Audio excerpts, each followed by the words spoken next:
चक्रीवादळाचा आसामला मोठ्या प्रमाणात तडाखा बसल्याचं दिसलेलं आहे। गुवाहाटी आंतरराष्ट्रीय विमानतळावर पाणीच पाणी झालेलं आहे। वादळाच्या तडाख्यात विमानतळाचं छतही कोसळलं आणि त्यामुळे प्रवाशांमध्येही मोठा गोंधळ उडाला। वादळी वाऱ्यांसह झालेल्या पावसामुळे रात्री उशिरापर्यंत इथली विमानसेवा जी आहे ती विस्कळीत झाली होती। याचा विमान प्रवाशांनाही नाहक त्रास सहन करावा लागलेला आहे। विमानतळ परिसरामध्ये संपूर्ण तलावाचं रूप या ठिकाणी पाहायला मिळत आहे। मोठ्या प्रमाणात या ठिकाणी चक्रीवादळाचा तडाखा आसामला बसलेला आहे। साहित्याचं देखील मोठ्या प्रमाणात नुकसान झालेलं आहे। चक्रीवादळानं आसामला चांगलं झोडपून काढलेलं आहे, त्यामुळे या पूर्ण विमानतळावर पाणीच पाणी झाल्याचं पाहायला मिळत आहे।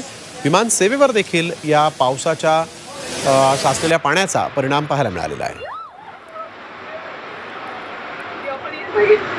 Oh my God!